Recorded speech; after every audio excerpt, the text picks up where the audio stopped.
calling her needy in a fight feels honest, like you finally stopped tiptoeing and just said it. But now she's not reacting to what she did. She's defending who she is. You just took a fixable argument and turned it into something you can't come back from. Look at the proof you've been using. You can point to a pattern.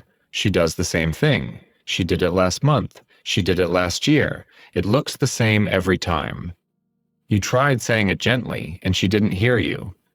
You tried being patient, and it kept happening. So eventually, you reached for a sharper word, because nothing softer seemed to get through. And maybe that word didn't even feel insulting. You got it from a therapist, a book, a podcast. It has a definition. It sounds clinical. It sounds controlled. It doesn't sound like name-calling because smart people use it. So in your head, you're not attacking her. You're naming what keeps happening. If she would just see it, maybe the two of you could finally fix it. That's your proof. The pattern is real. The word fits. You're not making it up. But here's what that proof doesn't tell you. It doesn't tell you whether the fight got easier or harder the second that word came into the room. You can prove the pattern is there. You can't prove the label helped either of you do anything about it. After you said it, did the argument move towards something the two of you could actually work on? Or did it turn into her having to defend what kind of person she is? This is the part men miss. The word might have been accurate, but did it make the problem smaller or bigger once you said it? You did not pull that word out of nowhere. You have been sitting with the same problem for a while. You said it the softer way. You said it the patient way. You gave her room, tried to be careful, and the same thing kept happening. At some point, a man runs out of careful ways to say it. The shorter, sharper word shows up because the longer ones weren't changing anything. And to you, that word does not feel like name-calling. You heard it from a therapist, or in a book, or from somebody who actually studies this. It has a definition. It fits a pattern you have seen more than once. So when you say it in the middle of an argument, you are not trying to insult her. You are trying to name what keeps happening. To you, that feels accurate, not cruel. And under that, there's a rule you really believe in. If something is true, you ought to be able to say it. A grown man ought to be able to name what he sees. Her getting upset about the word does not tell you whether the word fits. From your side, saying it plainly does not feel like an attack.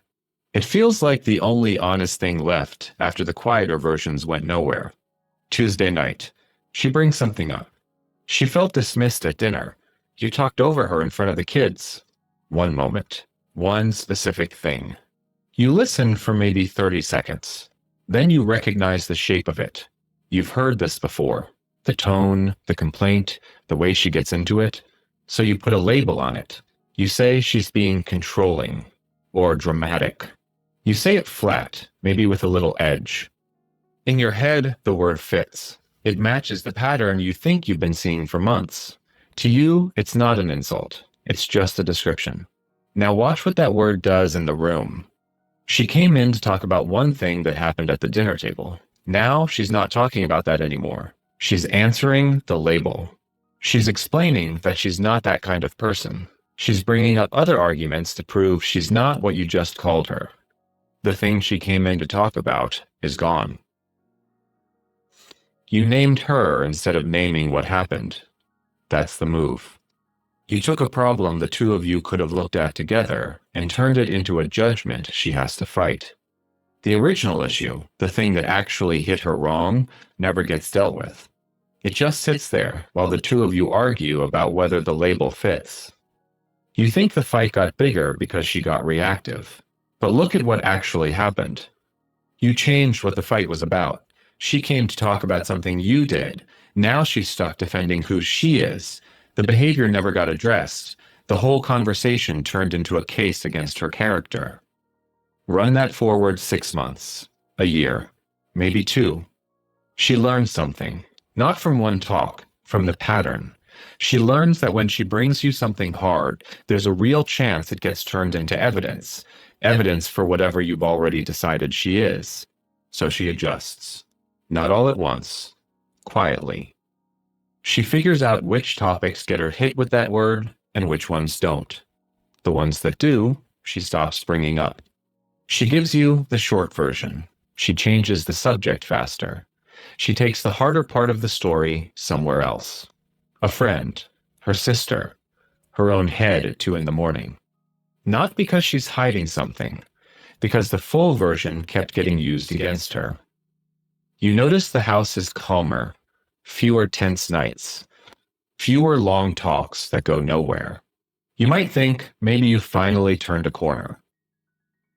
But she isn't calmer. She's more careful. She's managing how you see her now instead of telling you what's really going on. Something else changes, and this is the part men miss.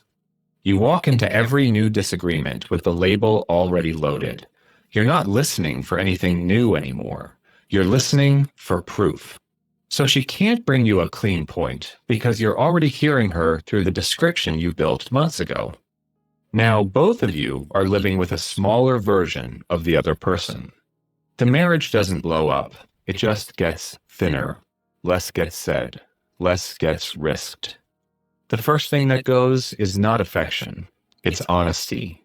She stops telling you the truth, not because she's hiding something, but because the truth keeps getting used as proof.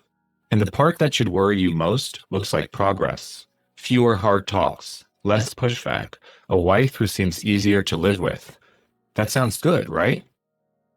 But by the time she looks easier to live with, she may have already learned to carry the hard part without you. The old way of judging it was this. Did the word fit? Could you back it up?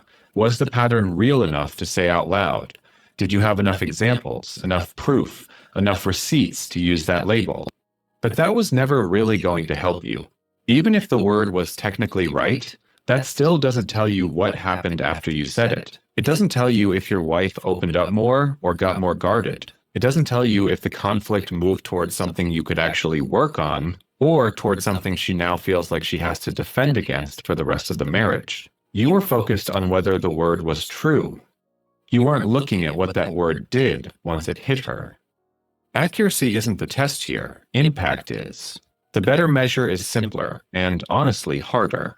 After the worst part of the argument, did the conversation stay on what happened, what it did to you, and what needs to change? Or did it turn into a case against who she is?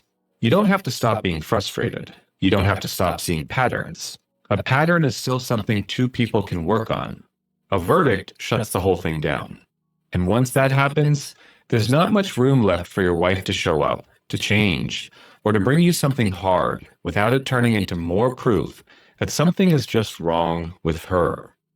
The next time she had something difficult to tell you, she either brought the full version or she didn't.